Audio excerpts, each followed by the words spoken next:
We're gonna actually start getting going. It's 9 o'clock here. Welcome to 1 Million Cups. Hopefully that's where you were hoping to be, and we're glad to have all of you here. My name is Leif, which rhymes with safe, and I'll be your instructor and host, and not instructor today, but tour guide today of the 1 Million Cups landscape of Seattle, Washington, and neighboring areas of Seattle, and actually all the country, since we have people coming in from everywhere. Quick raise a hand if you are not in Seattle right now. Oh, okay, yeah, there we go. See? Rich. Nice. Quick raise a hand if you are in Seattle. Well, you know, we want everyone to be able to raise their hand, right? Okay. So this is 1 Million Cups. So we're gonna just get going here, and yeah, this is a coffee-focused program. Typically in person, we'll have coffee, and you have these nice little 1 Million Cups tumblers. So if you got coffee, give it a drink, or tea, or Diet Coke. I know we have all sorts of range of beverages people like in the morning here. If you want to connect with us, we are on Facebook, Instagram, meetup.com.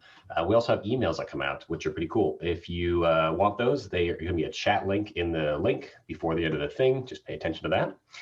And let's kind of just get going here. And you can see my screen, right, everyone? No. Yeah. No. Yes. Okay, maybe. So what is 1 Million Cups about? That's a great question. We are kind of, you could say, a business meetup group, but we are a little bit more than that. We're here to connect, we're here to educate, and we're here to present. So those are kind of our three pillars that hold up the 1 Million Cups stool so that we can share ideas and build community and support each other, all while getting jacked up on coffee Wednesday morning. Woo!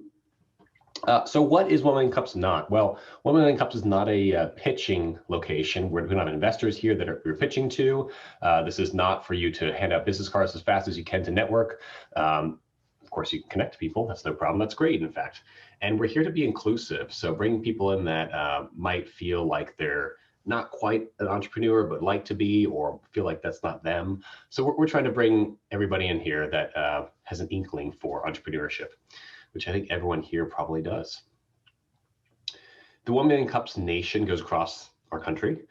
So if you didn't get enough from this one, you could join the Alaska. I think it's the only one left over. Alaska is left over, kind of with the time zone sweep across the country this morning.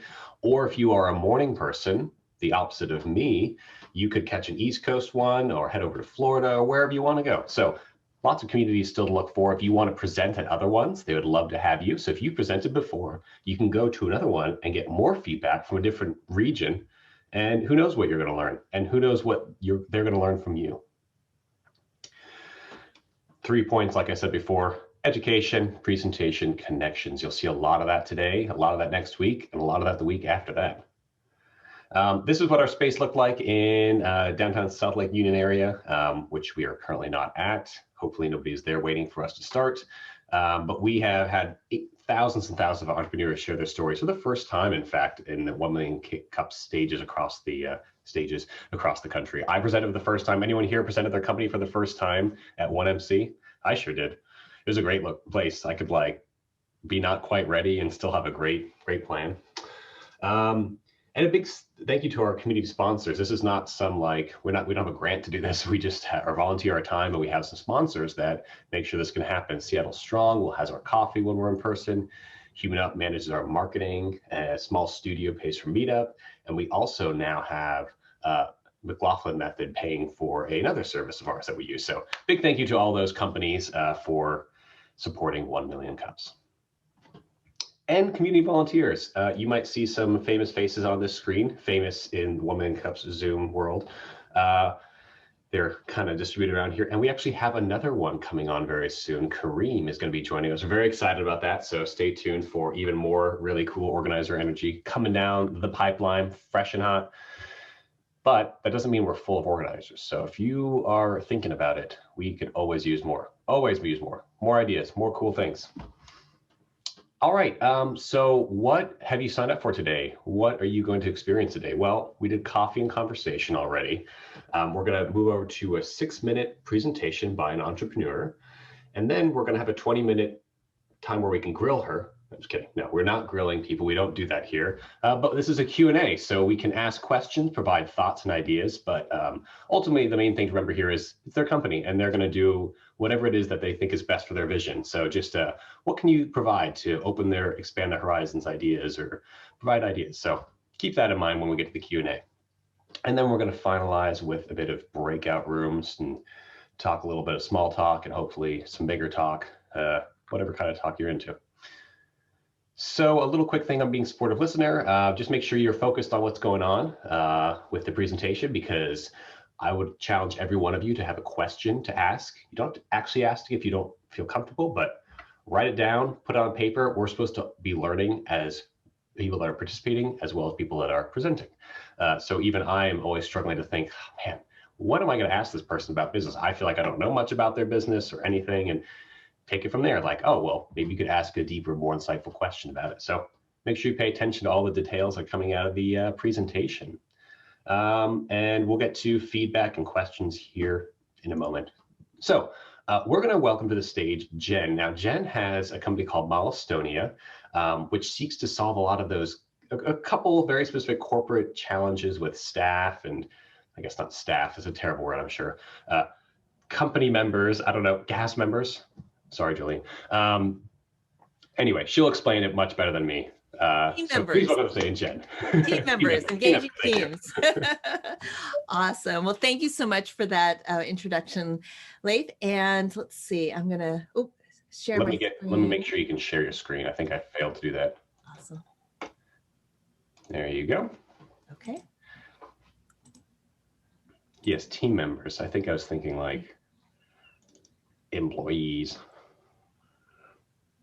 Well, you know, that's a good point. Initially, we had the terminology employees, and we ourselves as a team just hated it. So that's how we came up with team members. We're all team members. We're all part of the same team. So yeah, we've iterated the language as we've gone along. So thank you very much for having me. I'm Jennifer Abbey. I'm co-founder and CEO of Milestonia, and we are passionate about helping small businesses to succeed. We're here today to find out, you know, what is your reactions to our story? Who do you know that would be interested in our story, and why, and how do we reach them? So this was our team in 2019.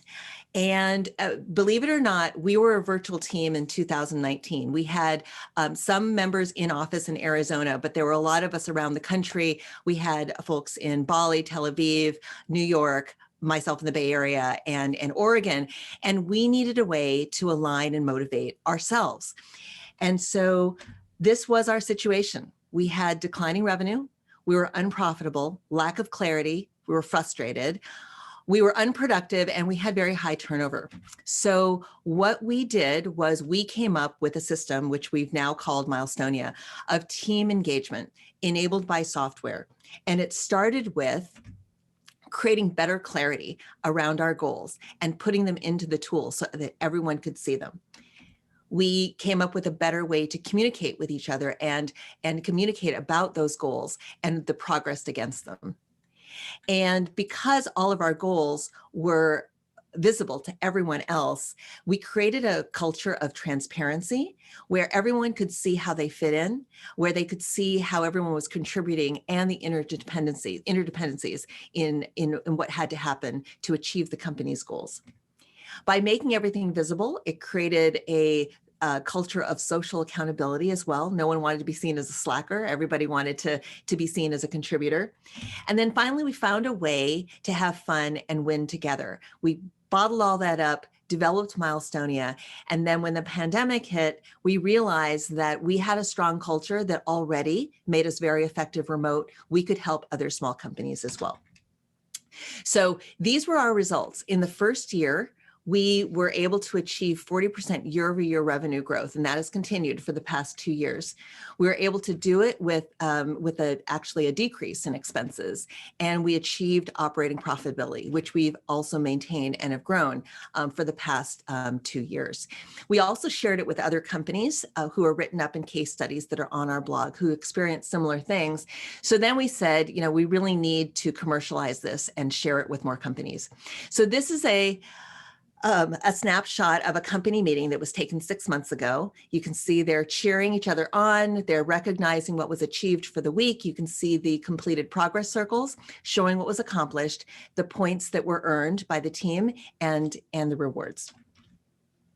So we like to say that we're in the business of engaging future-ready teams that are aligned to the work that matters. So when you log into Milestonia, you're greeted with a really fun random GIF. We also have badges, we have leaderboards, and we have gifts for completing progress. But the most important thing is we're having fun around the work that matters. So the system is designed to empower the team member at its core. So we have a team engagement and goal management platform that is the heart of the system. We also work with companies to develop those accountability culture processes that are going to help to make goal setting stick. We're also putting in goal progress coaching and career upskilling coaching into the tool itself as it makes sense. And we sell this piece for $5 to $10 per user per month. We're also partnering with exec coaches, performance HR tools, rewards and recognition tools, and course providers as appropriate. So when we started thinking about developing Milestonia, we did not want to be a statistic. We knew we weren't engaged, we knew we could do better, and we thought that we could develop software to do that. We also found out that only 90% or 90% of companies do not achieve their goals. And with the system that we developed with Milestonia, we figured we could help reverse that statistic as well. But here's the statistic that we're really excited about because we experienced this ourselves. High engagement leads to 22% higher productivity and a 20% increase in sales. And you can see we blew that number out of the water. So we know that this works. So that we believe the opportunity is big. There are 7 million companies, at least in the US, that have fewer than 100 employees. 10% of them earn over $1 million a year, which means that they can afford our tool. That creates about a $2 billion market. As we experienced ourselves, there are a lot of companies that need some kind of team engagement. And so if you factor in the retention, the increase in productivity, and the opportunity to increase growth, you're looking at a 2 to 3 digit ROI. So we like to say that Milestonia is an affordable way to replace your tech stack. So we're specifically designed for small teams. It's uncomplicated, easy to use, simple to set up, doesn't require an HR team to train, doesn't require an IT team to build the integrations. We do use Zapier in case they're project management tools or CRM tools or other tools that companies use that they want to integrate in with Milestonia. But we're designed for that small business that is very resource constrained and needs a way to win together. So we're really proud of what team members say, that Milestonia helps them drive consistently toward greater productivity and make it fun. We've also had some success with exec coaches and consultants who say that Milestonia helps them create clarity for their clients and show them the roadmap of what they'll be working on. And some families that have used us as well say the same thing. It's a way of clearly communicating those expectations and creating a frictionless process for understanding where everything stands.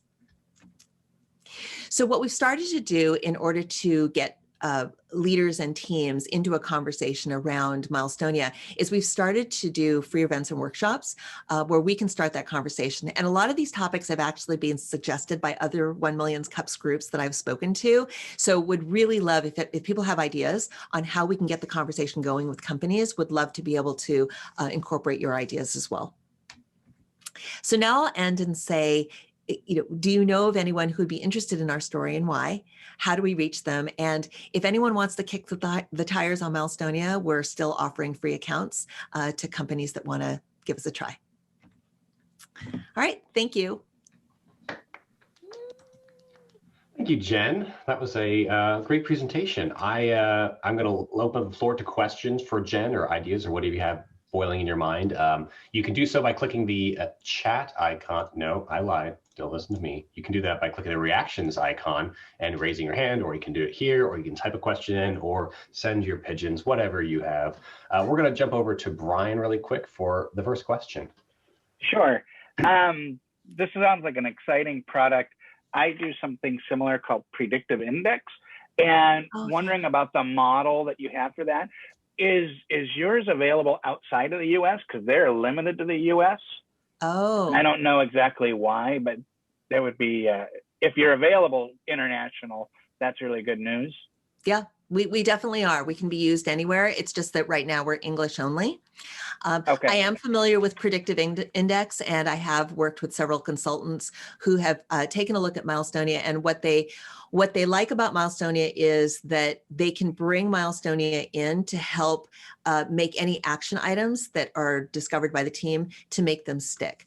We don't currently have an engagement with a predictive index consultant. They've all said, would love to bring Milestonia in when the time is right, but that hasn't happened yet.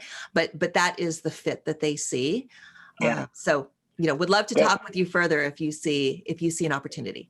Yeah, and then just to follow up with that too, when you talk about working with coaches, do they own the engagement and they're just selling the software, or are we selling your team to come in and also be coaching and consulting? So initially we thought it would be the latter, but we found that to be very hard because usually consultants and coaches, they're trying to do something with the business leader, and having one more thing to talk about just makes everything complicated. So the model that we're arriving at is we can be an enabler for a consultant or coach to do their job. We're in the background. We're the support system. The executive coach or the consultant, they're the ones that are addressing the immediate needs that the leader has. The leader has raised their hand and said, look, I need help in a particular area. I need change management, or I need to better align my team. I need to figure out my goals. So they're engaging a consultant or coach to do that. We want them to focus on that first, because once the coach or consultant then helps figure out what are the goals, how to make them happen, that's when Milestonia can come in and help to make those goals clear and help the team to be reminded of them and achieve against them. And then we just kind of automate the whole rewards process if that's something that is important to a leader as well. So the model that we're arriving at now is actually a rev share for consultants and coaches. So if they bring a leader onto the platform just for the coaching part of it, and then that leader wants to bring their team on, there's going to be a 50% rev share with the coach. Great question, Brian. Thank you. And we're going to move on to the next one. We got a lot of hands here, so we're going to keep them to one question. We got two. Just come on back for seconds later. Eric. Hi, Jen. That was great. I really love the communication style you have. It's really clear, concise, got a good pacing to it, and definitely you're showing your passion, which is great. Thank you for that.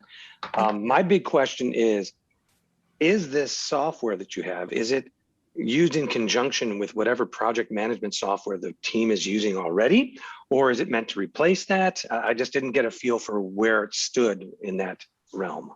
That's a really good question. So it really depends on what a team is doing with the project management tool. We find that in half the cases for the size of company that we're talking to, what we're doing can replace the project management tool. They're really not using it at the level that it was designed. A lot of these tools like Asana and Trello, they were designed for enterprises, and there's a lot of detail to them. So we won't track that to that level of detail for a project. But if a team just really needs to keep track of the projects they have and simply report progress against them, what we've been told is that our way of using or their way of using Milestonia as a project management tool is so much simpler and so much easier than using an Asana, a Trello, or a Jira, or a Basecamp. But obviously, if a team really needs that level of detail that Asana, Jira, Trello, Basecamp will provide, what we'll do is we'll help with the Zapier integration in order to be able to take the top level progress, bring it into Milestonia so people don't have to be updating things twice. And then what will happen is Milestonia will show the top level of how everything is progressing on our weekly dashboard, like what you saw in the video, and then we'll attach the points and rewards to it. So we'll be perceived more as a recognition rewards tool with a weekly dashboard than a project management tool in that case. But for some companies, they just need to keep track of the 50 different projects they have going on. That's easily entered into Milestonia in half an hour. Great insight. Thank you, Eric. We've got Sarah next. Sorry, I forgot to unmute. Yeah, I was looking, I've just signed up for a trial and I was playing around with it and it all looks really cool and really great. And I thought that was a fantastic presentation. But I did have a question about your pricing. I noticed that it seems to be that the smaller the team, the higher the price. So it's $10 if you're under 24 people, and I think it's $5 when you're 50. Mm-hmm. And I just wondered what the thinking was behind that model. That's a good question. It's really more in terms of thinking about what that annual fee is, and what that puts you into in terms of an annual fee tier. And for the larger organization, that $5 per user, they'll end up paying somewhere between $4,000 and $5,000 a year. Whereas for the smaller team, they'll end up paying anywhere between, $500 and $1,000 a year. So it just has to do with what that annual price looks like for the organization. Okay, so I'm going to put a link in the chat. There's in another life, I used to be involved in software product development and was involved in some SaaS products and pricing of SaaS products. I don't know if you may or not be aware, or you may already be aware. There's an organization that really looks at different pricing pages and pricing models and how you can present it in the way that you get the most, you get the most signups. So I'll put the link to them in the chat box because they're super helpful. Very interesting. We could probably use an audit in that area because we're just modeling after existing apps that are out there. Oh, I totally get it. So that would be really interesting to take a look at. Thank you for suggesting that. I'll do that. Cheers. Awesome. Great idea, Sarah. I love it. So we got Tessa next, followed by Rich.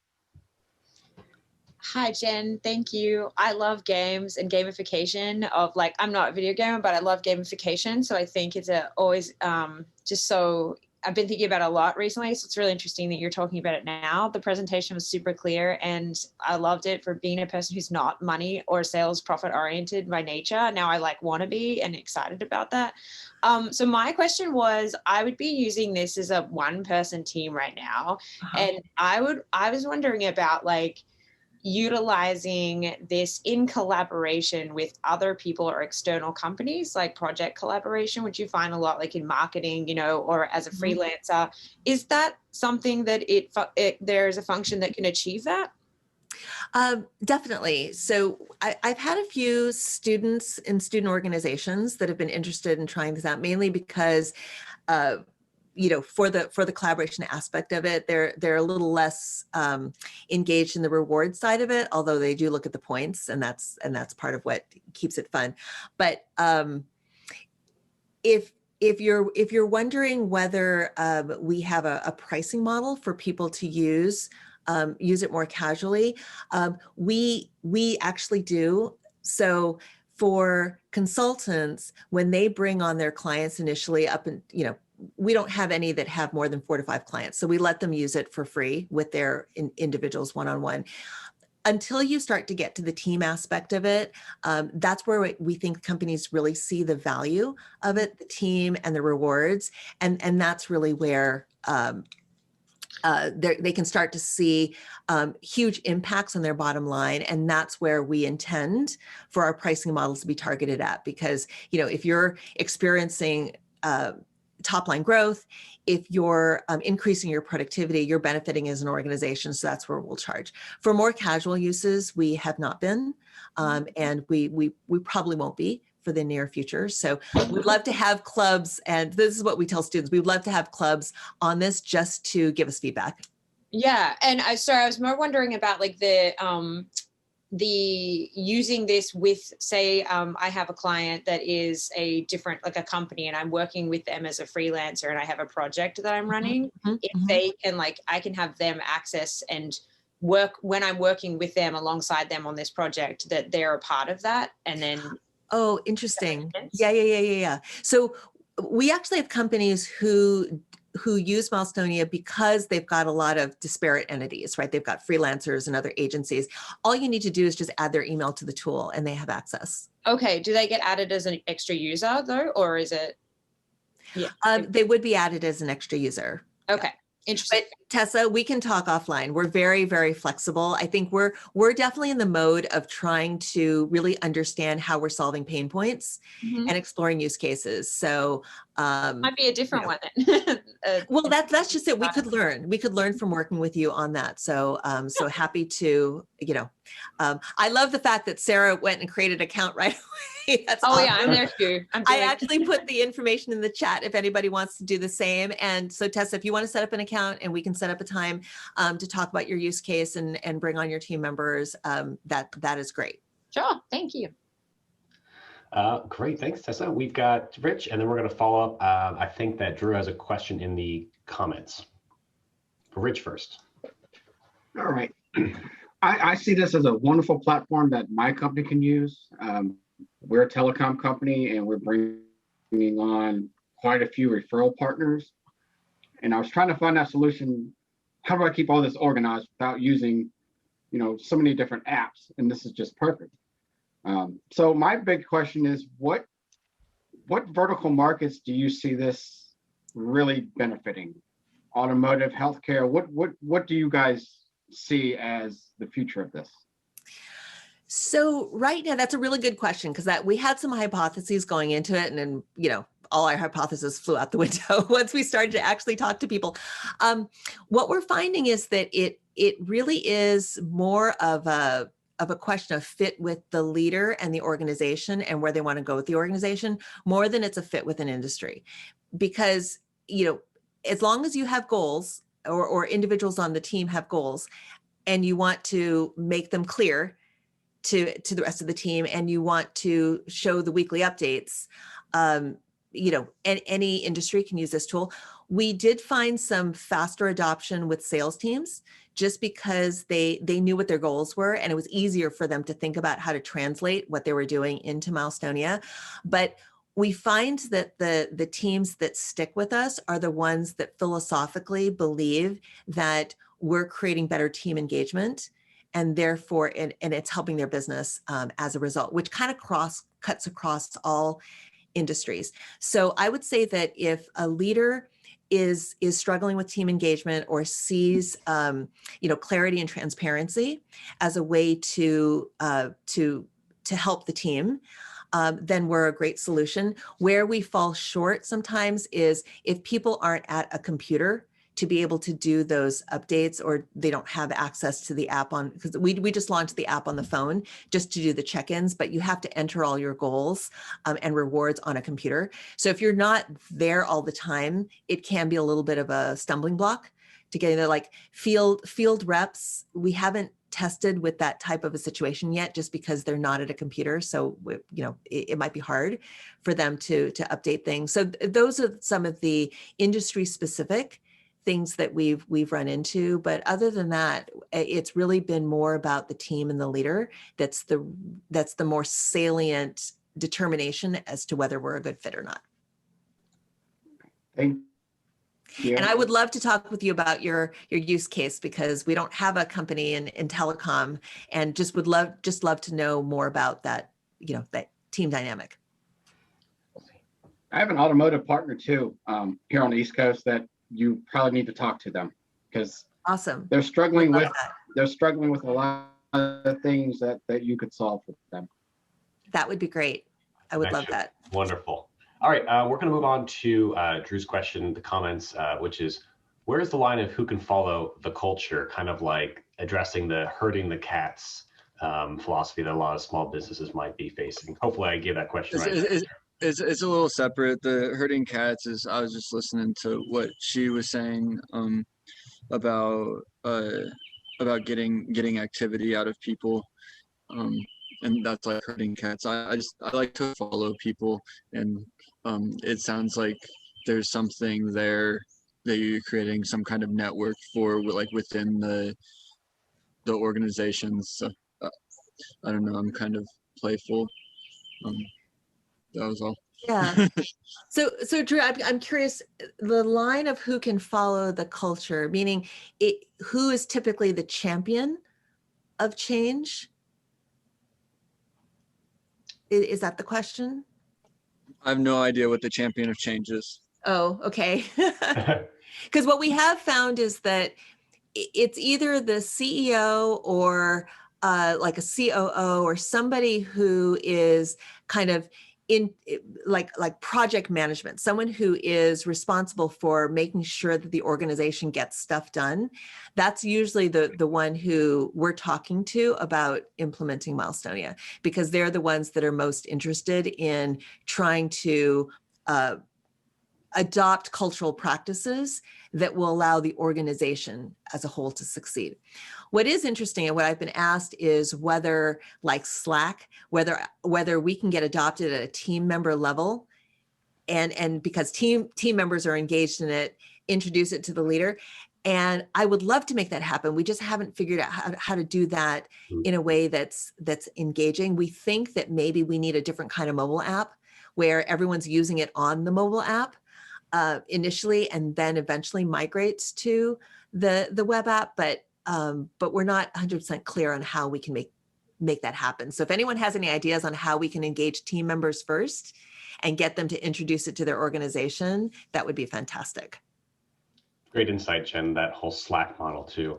Gotta go out and have fun. Yeah. We're gonna head over to Katie, and then that's just followed by Evan. Hi. So Jen, I'm super excited to hear about your product, and it's really exciting. I'm in the employee engagement space as well, and coming at it from a kind of a leadership development perspective. So I definitely want to chat with you offline and talk more. But you know, one thing that I wanted to give you feedback on was your presentation itself.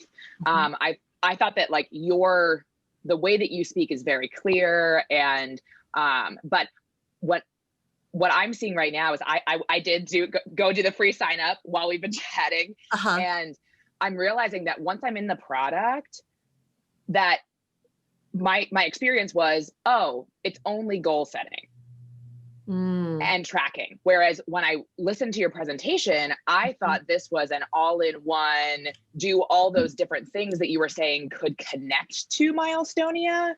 But I think I misinterpreted that, and it was sounding like it was you guys were trying to take the performance management, the CRM, the project management, like all of that could be done in your tool. And that's not my experience of it. So I just want to encourage you to be aware of that.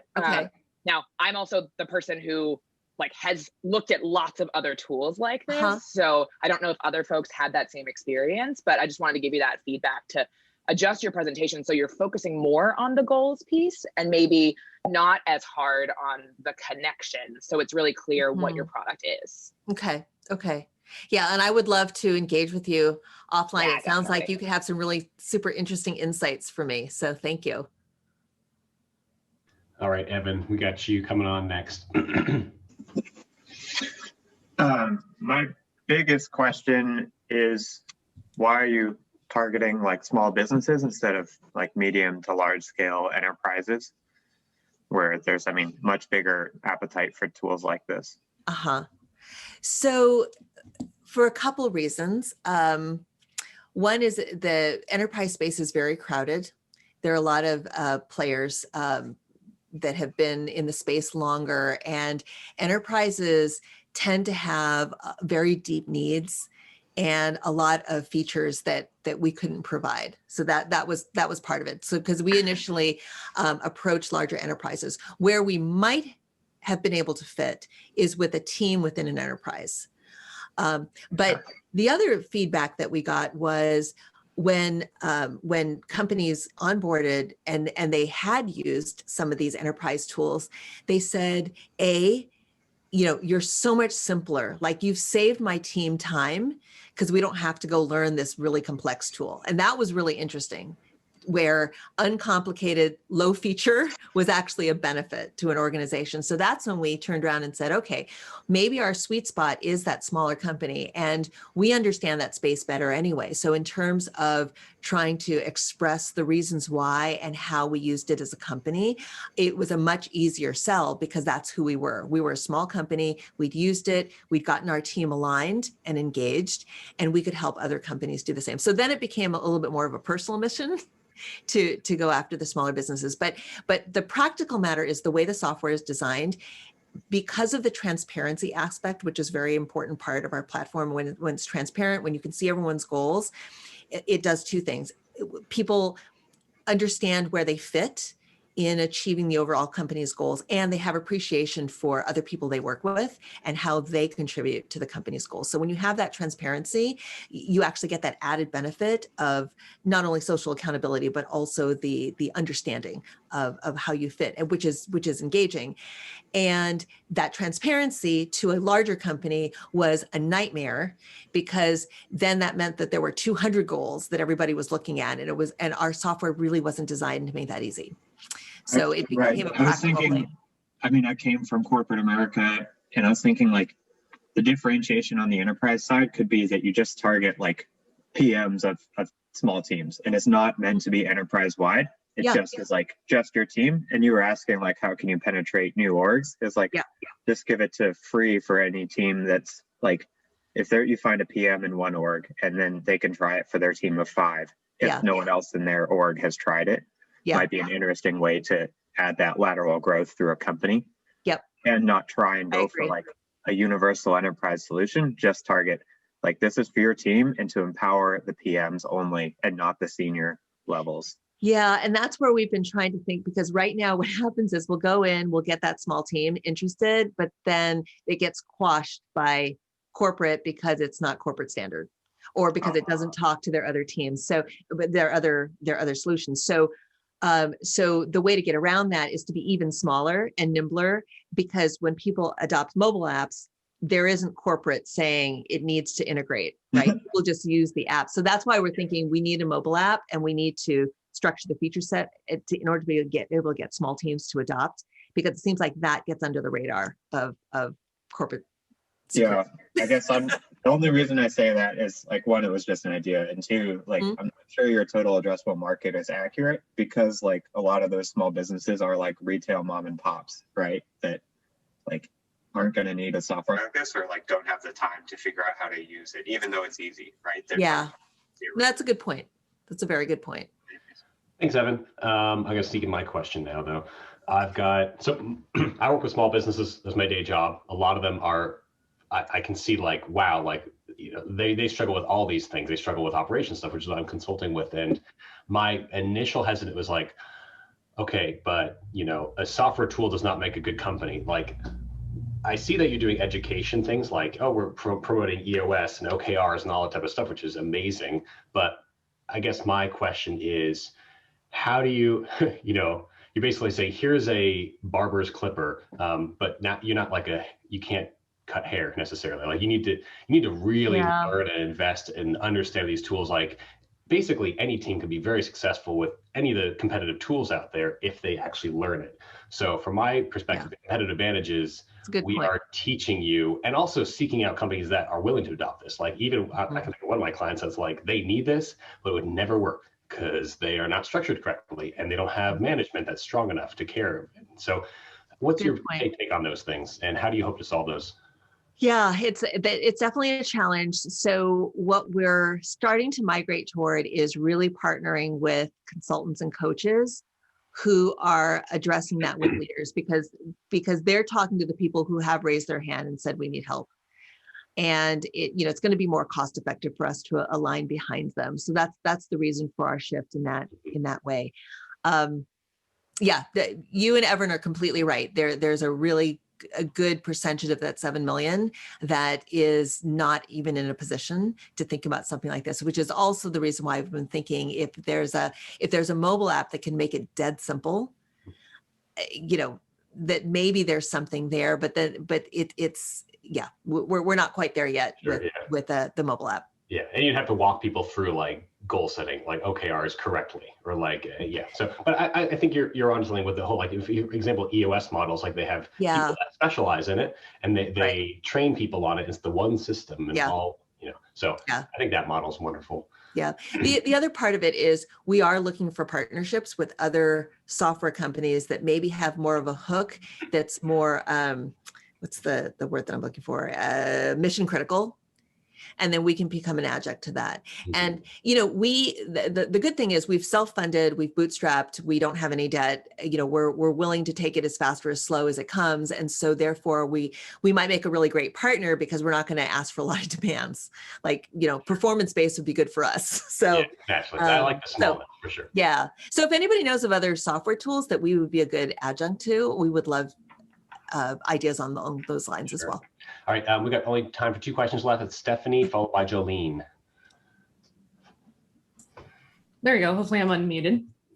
So it's been a long time since I've been Million Cups, since I'm a new face here at the Seattle branch. So I popped in the first meeting, and of course I couldn't help myself. I had a question. And the reason why is because my marketing agency has actually gone through 4 enterprise changeovers in 2 years. So I know a lot about this space. I've done a lot of research in this space. As also a developer, I've even built a component CRM just for our own team. And the problem was the overall app development for us to keep up with it for such a small team, because we're definitely in that 5 to 50 range. There was no sustainability for us to keep that up. So I understand the struggle and the growth you're going through right now, because there's going to be a lot of feature bloat. There's a lot of stuff everyone's saying, do this, do this, do this. That's going to happen down the road. We went through, let's say the big ones we went through was unfortunately Reich, Jira, Teamwork. There's a couple other small ones. I heard a different question, which was the vertical aspect, which is something I would look into myself in trying to utilize a smaller system. As Leif has said, we have small customers where I can't even get them to log in to view a PDF report for their services this month. So it's very difficult to get your consumer to actually use this and operate it. And a smaller team's even worse, I hate to say it, because they'll just yell down the hall and say, hey, did you get that? Awesome, great. And then email, and that's pretty much it. So in terms of integrating it, I would look at a vertical for features that would best be used in sort of a template model based on different verticals. An example of that I've found, one over the years with customers in the wedding industry that we've had, which is called Dubsado, which they have about a 5-year plan that they're basically a smaller built CRM payment management system for that type of freelancer, and also those who might have a number of assistants involved or collaborative partners. The big feature I would recommend in terms of showing on the website, in terms of the product inside, is templating, because with smaller teams, they don't have time to learn. They want to click import. They want to sample to basically say, how do I do this? I'm new to project management. I have no experience. I need my team to be better productive, but I don't know where I'm going. And so templating features would probably be one area I would look at, especially for a small, and with less features, it'd be probably easier to import. I don't know the complete back end of what your system is, but that's where I would suggest going. For an agency, for us, it was the other part, which is the tough part between the 5 to 50, was trying to deal with different types of people. As you said, it's streamlined across different industries, but you have employees who are basically either very written heavy or visual heavy. And so I know there's other stuff. Currently we use Teamwork because there is a visual component along with a written component. So I didn't log in. I didn't do the free trial to go look at how things look. The 2 strongest things of your product that I've not seen in the space is the gamification factor, which is not part of the standard system in terms of project management, or especially corporate level. It's definitely not there. The other aspect of the space that I think is very interesting is the overall class structure feature of, hey, you did it, you got through this certain milestone, so on and so forth, and you get rewarded. We see an academic version with that, with things like Blackboard and other stuff in the university space and school space, but that is just so not touched in terms of where, as mentioned, gamification is going with students as well as people. So that would be my only suggestion. I thought you had a wonderful presentation. Keeping it simple, and especially in the tech space, is difficult. Everyone wants to do the next big thing. Everyone wants to add it, all kinds of different stuff. In this case, an app as well. That's why I would also look into it, is that you could maybe get away from an app by doing a version where it's a web app that could be transferred to mobile, as opposed to doing a full iOS app, because then you have all the technology around, whole tech team for just that area. So yeah, overall for a vertical, I think that makes sense, just keeping it simple. Yeah, it's good advice. I've written several notes here. Thank you. Thank you, Stephanie. What a great analysis. Definitely you're in the world that she is into. I lived through it, so I felt like 4 and 2 years is challenging. All right, Jolene, we got our last one. We're sneaking. This is super, super quick, Jen.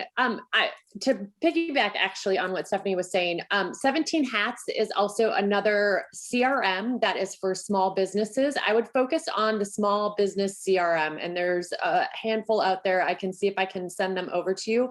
I also think, again, because I'm in the travel industry, there's lots of CRMs that are travel industry focused, and I can send those to you. I also think that would be a great thing to connect onto because it plays into, they can track the sales. It can be a team goal, which is awesome. The other thing that I'm wondering is that offer that you are offering for free accounts.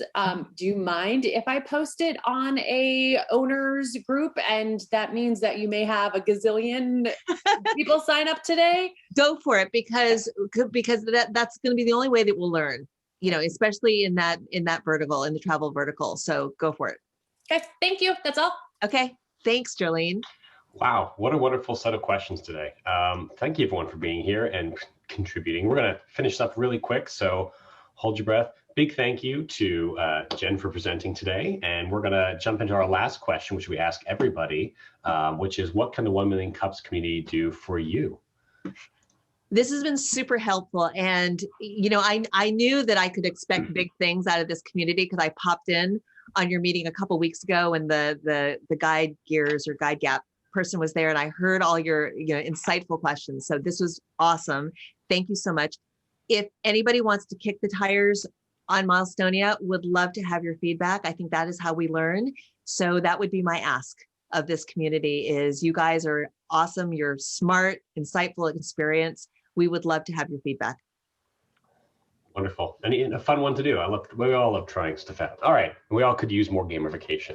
And then for everyone else, what can you do for the 1 Million Cups community? Well, you can bring a friend next week or an enemy. They just need to be someone that's kind of interested in entrepreneurship and talking to people, connecting, presenting, educating, all that stuff.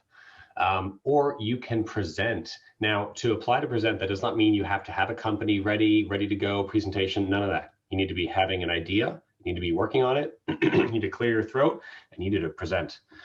So that just means start the conversation. So you can apply to present at 1millioncups.com/Seattle. And if you'd like to get involved as an organizer, want to know what that's all about, you can email at us at seattle@1millioncups.com. Love to have you, or you can chat with one of our organizers. Either works.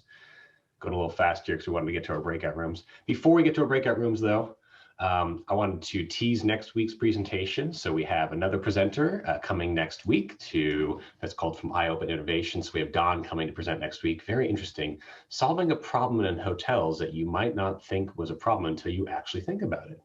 All right, so come next week and find out about that one. Breakout rooms are really neat. They're going to be 2-on-2 or 2-on-1, I don't know, 1 and 2-ish, 3 people per room.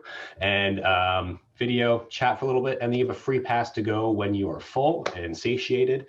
You can dive deeper on a bigger idea or talk about your own company. So we're going to get those going right here in a second, and then you can leave when you're ready to go. So thank you for joining. We'll see you next week, 9 a.m. and goodbye. Those should be ready to go.